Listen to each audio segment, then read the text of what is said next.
नमस्कार दोस्तों, स्वागत करता हूं सभी का स्टडी पेचर्स पर। उम्मीद करता हूं आप सभी बहुत अच्छे होंगे। आज के इस वीडियो में लेक्चर में आप सभी का स्वागत है तहे दिल से।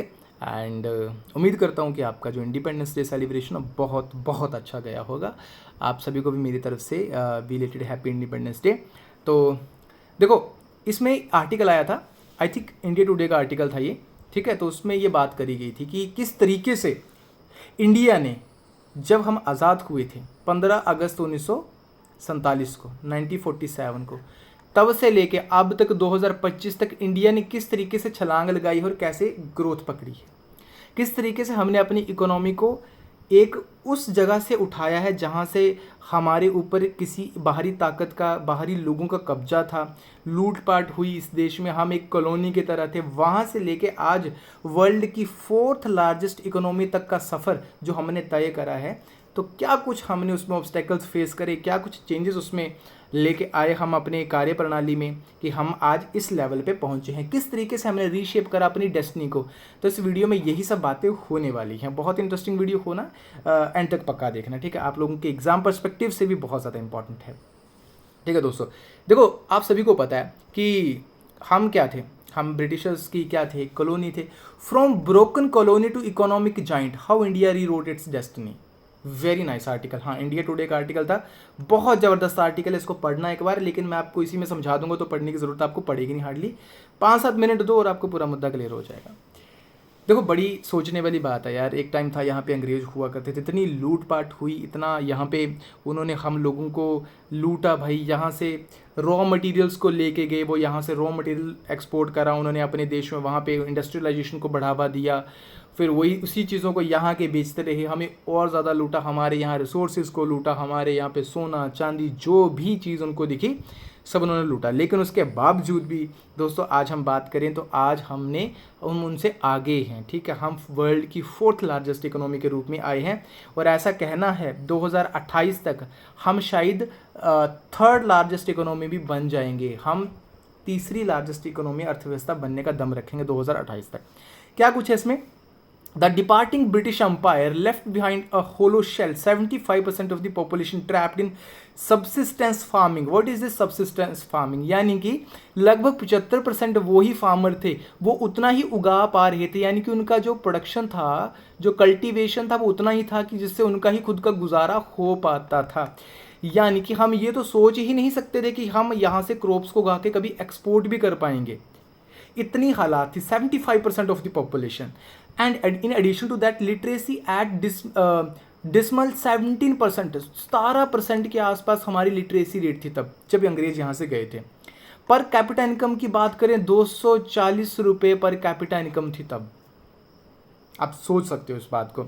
लेकिन आज क्या है? आज with GDP of 4.19 trillion, 1.49 trillion dollar, आज हम वर्ल्ड की 4th लार्जेस्ट इकोनॉमी के रूप में उभर के आए हैं। तो क्या कुछ हमने ये पाथवे जो तय करा, हमने क्या कुछ चीज़ इसमें देखी, वही हम बात करेंगे इस वीडियो में, ठीक है।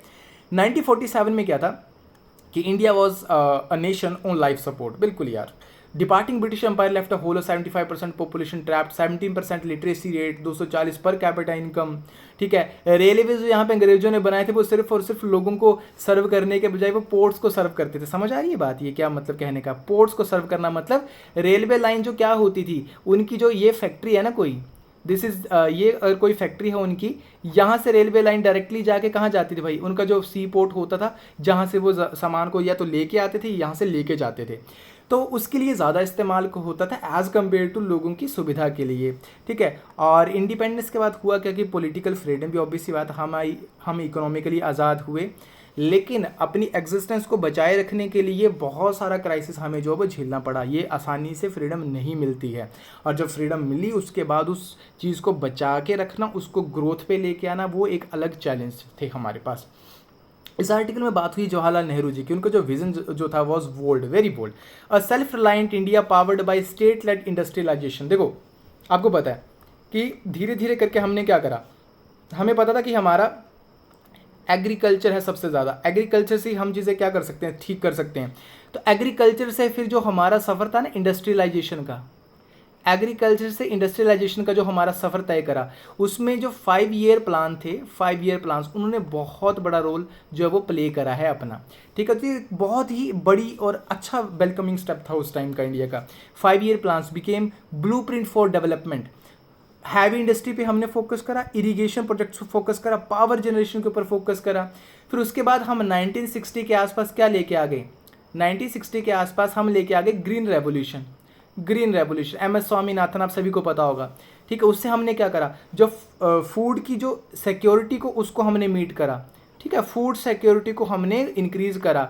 अब हम क्या कर सकते थे, हमारे पास इतना अनाज था कि हम खुद कंज्यूम करके उसको हम एक्सपोर्ट भी कर पा रहे थे, बाकी देशों को भी भेज पा रहे थे। ऐसा सब पॉसिबल कैसे हुआ, धीरे धीरे हमने जो वेरियस पॉलिसीज लेके आई इस देश में। ठीक है, उसके बाद achievement and came the licence राज।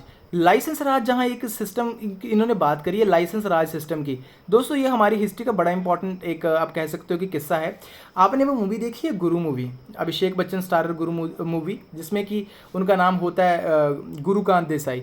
उसमें बड़ा अच्छा ये कॉन्सेप्ट दिया कि जब वो यहाँ से बिजनेस छोड़ के पैसे कुछ लेके मुंबई जाते हैं, तो वहाँ पे जब वो एक एसोसिएशन में जाते हैं कि मुझे बिजनेस करना है, मुझे धंधा करना है यहाँ पे अपना कपड़े का, तो वहाँ पे जो एक होता है बंदा जो बिजनेस ऑलरेडी कर रहा होता है, वो बोलता है कि तुम्हें लाइसेंस की जरूरत पड़ेगी। और लाइसेंस कौन देगा, कॉन्ट्रैक्टर देगा। कौन देगा, कॉन्ट्रैक्टर देगा ये लाइसेंस। तो जब वो उसके पास जाता है तो भाई उसकी बात को इतना अच्छे से वो मानता नहीं है। ठीक है, क्यों, क्योंकि एक सिस्टम बना होता है कि कॉन्ट्रैक्टर साइन करेगा, लाइसेंस मिलेगा, तब जाके आप इंडस्ट्री सेटअप कर पाओगे, कुछ बिजनेस कर पाओगे। वो एक बहुत बड़ी खामी थी उसमें। क्यों, क्योंकि अंग्रेजों का राज था, अंग्रेजों के ऑफिशियल्स हुआ करते थे, तो वही सिस्टम जो था वो कंटिन्यू कर रहा था, आज़ादी के बाद भी रन कर रहा था। तो इसको चेंज कब हुआ, आपको पता है, ये जो चेंज करा, ये बेसिकली चेंज करा डॉक्टर मनमोहन सिंह जी ने। मनमोहन सिंह जी ने, आगे बताता हूं कैसे चेंज करा। तो लाइसेंस राज सिस्टम, सफोकेटिंग मेज ऑफ परमिट्स। भाई वो परमिट लेने की बहुत परेशानी होती थी, क्योंकि पहले का सिस्टम बना था ना, अंग्रेजों के द्वारा बनाया गया। तो एंटरप्रेन्योरशिप को उतना बढ़ावा नहीं था, वो ही कंट्रोल करते थे कि कौन व्यापारी बनेगा कौन नहीं बनेगा। लेकिन 1980 के आसपास हम देखें तो India's modest 3.5% annual growth had earn mocking level Hindu rate of growth. यानी कि 3.5% जब हमने ग्रोथ पकड़ी थी तो हमें मोक किया जाता था उस बात को लेके। क्यों, क्योंकि आपको पता है सबसे ज़्यादा यहाँ पे हिंदू थे। तो इन्होंने क्या बोला, उसको मोक करने के लिए इन्होंने एक टर्मिनोलॉजी निकाल दी कि हिंदू रेट ऑफ ग्रोथ है भाई, ये इतनी कम 3.5%, this is Hindu type of growth. ठीक है, तो धीरे धीरे करके क्या हुआ, फिर मैं आपको बताता हूँ। 1991 की बात है, the breaking point arrived in 1991 with the balance of payment crisis. और यहाँ पे हुआ क्या था, सिर्फ हमारे पास 2 हफ्ते का ही आप कह सकते हो इंपोर्ट वैल्यू हमारे पास, या इतना पैसा बचा था कि सिर्फ 2 हफ्ते का ही हम इंपोर्ट कर सकते हैं अपनी चीज़ों के लिए। सोचो, आपने फिल्मों में ही देखा होगा, लेकिन ऐसा रियलिटी में सिचुएशन आई थी तब 1991 पे। ठीक है, और गवर्नमेंट ने इतना शुरू कर दिया था क्वाइटली, चुपचाप से, जो गोल्ड रिजर्व्स थे हमारे वो IMF को देने की बात हो रही थी। क्यों, हमें सर्वाइव तो करना था ना, हम ऐसा तो नहीं कर सकते अपने देश की जनता को भूखा मार देंगे, वो सब तो हमें सर्वाइवल पॉइंट ढूंढना था अपना। तो उस टाइम पे जो प्राइम मिनिस्टर थे PV नरसिम्हा राव, और फाइनेंस मिनिस्टर थे तब डॉक्टर मनमोहन सिंह जी। मैंने अभी आपको बोला था ना थोड़ी देर पहले, इन्होंने क्या करा, सबसे पहले तो ये जो लाइसेंस राज सिस्टम था ना, इसको इन्होंने डिसमेंटल करा। भाई इसको खत्म करो, इनको ईजी बनाओ, लाइसेंस ईजिली दिए जाए, परमिट्स ईजिली ग्रांट करे जाएं, इतना कुछ लोगों के ऊपर आप इंपोज मत करो चीजें। Tariff slashed and the rupee devalued, सब चीजों को उन्होंने घुमा फिरा के रख दिया। उसका नतीजा हुआ क्या कि फॉरेन इन्वेस्टमेंट यहां पे लिफ्ट हुई। अब देखो, अब इसका एक तरीका बताता हूं। लाइसेंस अगर आप इजी कर दोगे, सोचो परमिट्स इजी मिलेंगे, तो जो foreign direct investment FDI, foreign direct investment, वो क्या होगी, वो आपकी इंक्रीज करेगी, देश में इंक्रीज करेगी। फॉरेन इन्वेस्टमेंट इंक्रीज करेगी तो यहाँ पे क्या होगा, इंडस्ट्री का सेटअप होगा। इंडस्ट्री का सेटअप होगा तो यहाँ पे क्या होगा, रोजगार मिलेगा, लोगों को रोजगार मिलेगा, तो एम्प्लॉयमेंट जो है वो रेट वो बढ़ेगी। समझ रहे हो इन बातों को। तो इस तरीके से इंटरकनेक्टेड चीज़ें होती हैं, और यही PV नरसिम्हा राव और डॉक्टर मनमोहन सिंह जी ने बहुत बखूबी किया था। Loss making public enterprises privatised कर दिए गए। ठीक है, for the first time in decades competition was embraced rather than feared. अब इसमें हुआ क्या, जब परमिट्स ईजी हुए तो देश में भाई कंपटीशन बढ़ा, लोग इन्वेस्टमेंट करने लगे, लोगों को अपना बिजनेस बनाने की सूझी, तो उससे हुआ कि अल्टीमेटली देश को फायदा हुआ। ठीक है, रिजल्ट्स बड़े अच्छे आए। GDP growth short of 6.8% annually, 3.5% से जिसे मोक करने के लिए हिंदू ग्रोथ रेट बोल दिया गया था, वो अब 6.8%, 6 to 8% तक पहुंची एनुअली। तब जाके जो अब पता चला कि भाई जो एंटरप्रेन्योरशिप है वो कितनी ज़्यादा इंपॉर्टेंट है। आईटी रेवोल्यूशन देखने को हमें मिला, बेंगलोर को जो अब ग्लोबल टेक्नोलॉजी का हब के रूप में जो अब बनाया गया, ठीक है। और ये सब आप आंकड़े तो देख ही सकते हो। फिर धीरे धीरे अगले 2 दशकों में क्या हुआ, ठीक है दोस्तों। अब उसके बाद क्या हुआ कि हमने फिर 2000 के बाद जो अब एक्सेलरेशन पकड़ी इंडिया ने, एकदम बूम।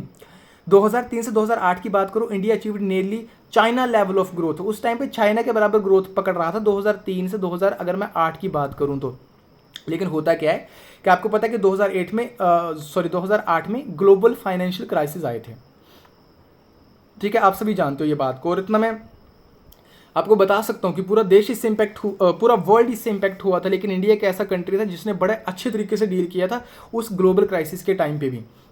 7 to 9% एनुअली ग्रोथ तब हमारी हो रही थी। लेकिन 2008 में फिर क्या हुआ, ग्लोबल क्राइसिस आया, बहुत सारी चीज़ें हुई, ठीक है। लेकिन हमारा जो सिस्टम था तब इतना ज़बरदस्त स्ट्रॉन्ग हमने बना लिया था, हमारी रणनीति इतनी अच्छी थी, हमने उसमें भी सर्वाइव करा। एम्बिशियस रिफॉर्म्स हमने करे। 2016 में फिर आप देख सकते हो, फिर मोदी सरकार आई 2014 में, आप सभी को पता है।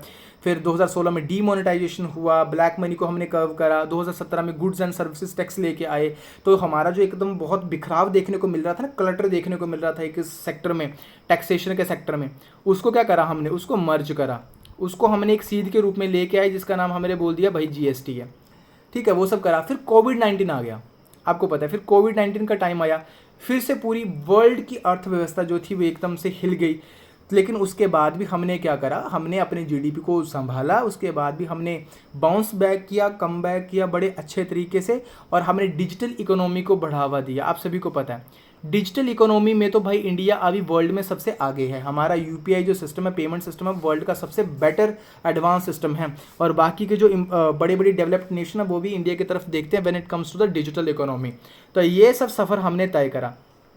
अब इसके बाद आगे का देखते हैं कि रोड अहेड क्या है, क्या आगे की हम बात कर सकते हैं। तो देखो, आईएमएफ ने 2028 में ये बोल दिया है कि हम जर्मनी को ओवरटेक कर लेंगे और हम 3rd लार्जेस्ट इकोनॉमी वर्ल्ड की बन जाएंगे। We will overtake Germany with almost $5 trillion GDP के साथ, ठीक है। क्यों, हम यंग पॉपुलेशन है भाई, यूथ सबसे ज़्यादा इंडिया में ही है, डिजिटल डोमिनेंस है हमारी पूरी मार्केट में, और बड़ी ज़बरदस्त अगर हम पॉलिसी लेके आएंगे अगर तो। लेकिन वो वही बात है कि सिर्फ बातों तक ना, भाषणों तक ना रहे नेताओं के, वो रियलिटी में, ग्राउंड रियलिटी में चीज़ें उतारी जाएं, उसके बाद ही ऐसा होगा, ठीक है। तो दोस्तों, ये था आर्टिकल आज का। हमने देखा कि किस तरीके से हमने 1947 से लेके आज 2025 तक का जो ग्रोथ हमारा रहा है वो किस तरीके से रहा है, हमने किन किन चैलेंजेस को फेस करा और कैसे हमने उनको ओवरकम करके आज हम वर्ल्ड की 4th लार्जेस्ट इकोनॉमी के रूप में है। एंड सून 2028 तक अगर हम अच्छा ग्रो करते रहे तो वर्ल्ड की 3rd लार्जेस्ट इकोनॉमी भी बन जाएंगे।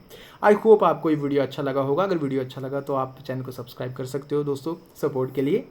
एंड वो तारीफ वाला मेरा प्रीवियस वीडियो पक्का देखना जिसमें तारीफ की बात मैंने करी है, ठीक है। तो thank you so very much. जय हिंद।